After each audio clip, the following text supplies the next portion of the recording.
بسم اللہ الرحمن الرحیم۔ السلام علیکم، میرا نام ڈاکٹر احمد جہاز ہے اور میں سمل یومی کلینک سے ایڈوانس سے آپ سے مخاطب ہوں۔ آج ہم فاسفورس کے بارے میں بات کریں گے اور ہم آپ سے شیئر کریں گے ڈاکٹر ای بی نیش کا جو ہے وہ ایکسپیرینس۔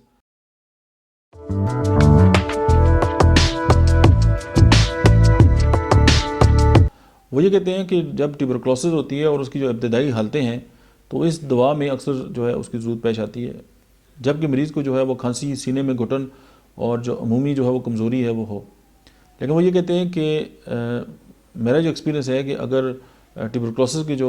آخری درجے ہیں ان میں بھی جو ہے یہ بیسٹ ہے، لیکن اس حالت میں جو ہے کہ ہمیشہ ہمیں جو ایک ہائی پوٹینسی ہے اس کی ایک آدھ ڈوز جو ہے دیں اور اس کے بعد ویٹ کریں، آپ کا پیشنٹ جو ہے وہ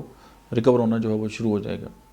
لیکن اگر آپ اس دوا کی جو لو پوٹینسی ہے اس کو استعمال کریں گے اور بار بار جو دہرائیں گے تو پھر یہ ہے کہ وہ ایگریویٹ کر کے اس کی جو بیماری ہے اس کو بڑھا دے گی۔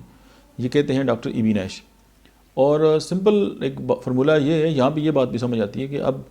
اس طرح کی جو میڈیسنز ہیں یا ہومیوپیتھی میں اس طرح کی ادویات ہیں وہ بغیر ڈاکٹر کے مشورے کے بالکل استعمال نہ کریں۔ سم ٹائم لوگ بڑے خوش ہوتے ہیں، یار لیکچر سن لیے یا ہمیں کوئی بات سمجھ آ گئی ہے، یا جیسے ہم پوٹینسی نہیں بتاتے اگر لیکچر کے اندر تو وہ یہ سمجھتے ہیں کہ یار یہ ڈاکٹر ہیں وہ ہمیں پوٹینسی نہیں بتاتے تو ان کے لیکچر سننے کا فائدہ کیا ہے، یا ہمیں اگر پوٹینسی پتہ چل جائے تو ہم خود ہی شروع کر دیں۔